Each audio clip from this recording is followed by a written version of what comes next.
இந்த சில்ட்ரன் ஸ்பெஷல்ல உங்களை சந்திக்கிறதுல ரொம்ப சந்தோஷம். நீங்க வாரம் புது புது கதை கேட்டிருப்பீங்க. அந்த கதையெல்லாம் நீங்க ஃபாலோ பண்றீங்களா? அதுல கத்துக்கிட்டதெல்லாம் நீங்க கண்டிப்பா ஃபாலோ பண்ணும். ஒரு காதுல வாங்கிட்டு இன்னொரு காதுல விட்டுருக்க கூடாது. அது நீங்க உங்க வாழ்க்கையில டெய்லி லைஃப்ல கண்டிப்பா ஃபாலோ பண்ணணும். இப்பயும் கூட ஒரு புது கதை கேட்க போறோம். அந்த கதையை நீங்க நல்லா கவனிங்க. ஓகேயா? கேட்கலாமா? என்ன ஃப்ரெண்ட்ஸ், நீங்க லீவ்னா என்ன பண்ணுவீங்க? விளையாட தானே செய்வீங்க. அதே போலதான் எனக்கு லீவ்னா நான் என்ன விளையாடுவேன்னா ஷட்டில் காக். எனக்கு ஷட்டில் காக் ரொம்ப பிடிக்கும். உங்களுக்கு எல்லாம் என்ன பிடிக்கும்? கிரிக்கெட்னு சொல்றீங்களா? அதே போலதான் குமார்னு ஒரு அண்ணா இருந்தாங்க. அந்த அண்ணனுக்கு கிரிக்கெட்னாலே உயிர். அவங்களுக்கு கிரிக்கெட் விளையாடுறது ரொம்ப ரொம்ப ரொம்ப பிடிக்கும். அவங்க கிரிக்கெட் மட்டும் விளையாட மாட்டாங்க, கரெக்டா பைபிள் வாசித்து, கரெக்டா ப்ரேயர் பண்ணி, கரெக்டா சண்டே சர்வீஸ்க்குலாம் முதல் ஆளா போயிருவாங்க. நீங்களும் இதே போலதான் இருக்கணும். டெய்லி பைபிள் வாசிக்கணும், டெய்லி ப்ரேயர் பண்ணணும். ஒரு நாள் குமாரனுக்கு லீவ் விட்டுட்டாங்க. லீவ் விட்டா என்ன பண்ணுவாங்க? குமாரனு கிரிக்கெட் தான் விளையாடுவாங்க. அதே போல பேட் எடுத்துட்டு பால் எடுத்துட்டு அவங்க ஃப்ரெண்டான ரமேஷ் கூப்பிட்டுட்டு கிரவுண்டுக்கு போயிட்டாங்க. அவங்க கிரவுண்ட்ல போய் எல்லாரும் 6 4 அப்படின்ட்டு கத்தி கத்தி நல்லா ஜாலியா சந்தோஷமா விளையாண்டுட்டு இருந்தாங்க. இப்படி நல்லா விளையாண்டுட்டு இருந்தப்ப டக்குன்னு ஒன்னாச்சு. என்ன ஆச்சுன்னு யோசிக்கிறீங்களா? அவங்க விளையாண்டுட்டு இருந்த பந்து ஒருத்தவங்க வீட்டுக்குள்ள போய் அவங்க கதவை உடைச்சிருச்சு. அந்த கதவு கண்ணாடி கதவுனால அது சுக்கு நூறா உடைஞ்சிருச்சு. எல்லாருக்கும் ஒரே பயம். குமாரன் ஃப்ரெண்ட்ஸ் எல்லாம் என்ன பண்ணாங்க தெரியுமா? எப்பா குமார் தான்ப்பா இந்த தப்பு பண்ணா, நாங்க ஒண்ணுமே பண்ணல அப்படின்ட்டு எல்லாரும் குமாரண்ணனை விட்டுட்டு ஓடியே போயிட்டாங்க. குமாரண்ணனுக்கு ஒரே பயமா ஆயிடுச்சு. ஐயோ நான் என்ன பண்ணுவேன் அப்படின்ட்டு மெதுவா அந்த அங்கிள் வீட்டுக்கு நடந்து போயிட்டு இருந்தாங்க. நடந்து போகும்போது அவங்க ஹார்ட் லப்டப் லப்டப் லப்டப்னு ரொம்ப பயத்துல நடுங்கிட்டே நடந்து போயிட்டு இருந்தாங்க. உடனே வீட்டுக்குள்ள போனா கதவுக்கு வெளியில ஒரு அங்கிள் கருப்பா பெருசா ஹைட்டா நின்றுட்டு இருந்தாங்க.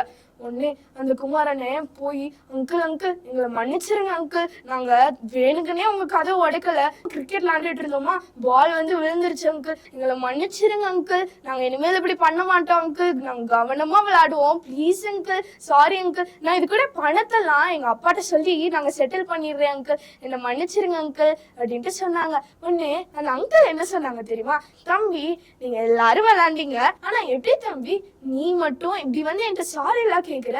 உன் ஃப்ரெண்ட்ஸ்லாம் அவனை விட்டுட்டு ஓடி போயிட்டாங்களே அப்படின்ட்டு சொன்னாங்க. சொல்லிட்டு அந்த குமாரண்ணனை ரொம்ப பாராட்டினாங்க.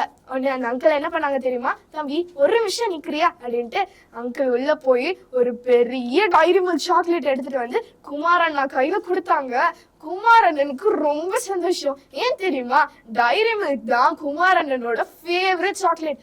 உடனே அதை வாங்கிட்டு சந்தோஷமா அவங்க வீட்டுக்கு போக ஆரம்பிச்சாங்க. நடந்து போயிட்டு இருக்கும் போது ஒரு தாத்தா கூப்பிட்டு, தம்பி தம்பி இங்க ஒரு நிமிஷம் வாங்க அப்படின்ட்டு கூப்பிட்டாங்க. உடனே அந்த தாத்தா சொன்னாங்க, தம்பி நான் இப்ப நடந்துட்டு இருக்கிறது எல்லாத்தையும் பார்த்தேன், பால் போய் விழுந்துச்சு, உன் ஃப்ரெண்ட்ஸ் எல்லாம் உன்னை விட்டுட்டு போயிட்டாங்க, நீ மட்டும் எப்படி தம்பி போய் மன்னிப்பு கேட்கணும்னு உனக்கு எது வந்தது? எப்படி நீ மட்டும் எல்லாரோட வித்தியாசமா இருக்க? நீ யார் தம்பி? உன் பேர் தான் என்ன அப்படின்ட்டு கேட்டாங்க. தாத்தா நான் ஏசப்பாவோட பிள்ளை அப்படின்ட்டு சொல்லி அந்த தாத்தாக்கு ஏசப்பாவோட அன்பை பத்தி சொன்னாங்க. உடனே அந்த தாத்தா சொன்னாங்க, நானும் ஒரு கிறிஸ்தவன் தான், ஆனா என்கிட்ட இப்படி நல்ல பழக்கங்கள்லாம் இல்லையே அப்படின்ட்டு ரொம்ப வருத்தப்பட்டாங்க.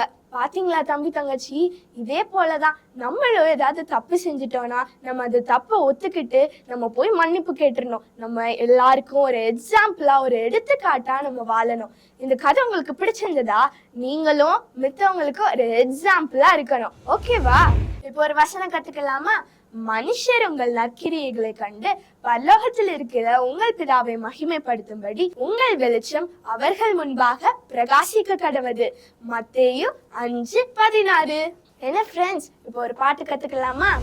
நான் யார், நீ யார், நாம் இயேசு ராஜாவின் பிள்ளைகள். நான் யார், நீ யார், நாம் இயேசு ராஜாவின் பிள்ளைகள். இதை யார் சொல்ல வேண்டும்? இந்த ஊர் சொல்ல வேண்டும். இதை யார் சொல்ல வேண்டும்? இந்த ஊர் சொல்ல வேண்டும். அன்பு, சந்தோஷம், சமாதானம் இந்த உலகம் நம்மிலே கண்டிட வேண்டும். அன்பு, சந்தோஷம், சமாதானம் இந்த உலகம் நம்மிலே கண்டிட வேண்டும். நான் யார், நீ யார்? நாம் இயேசு ராஜாவின் பிள்ளைகள். நான் யார், நீ யார்? நாம் இயேசு ராஜாவின் பிள்ளைகள். ஓகே ஃப்ரெண்ட்ஸ், இன்னைக்கு நம்ம நிறைய கத்துக்கிட்டோம். மறந்துடாதீங்க, நீங்க ஒரு எக்ஸாம்பிளா இருக்கணும். இதே போல இன்னொரு ஸ்டோரியோட உங்களை அடுத்த வாரம் சந்திக்கிறோம். Until then, bye.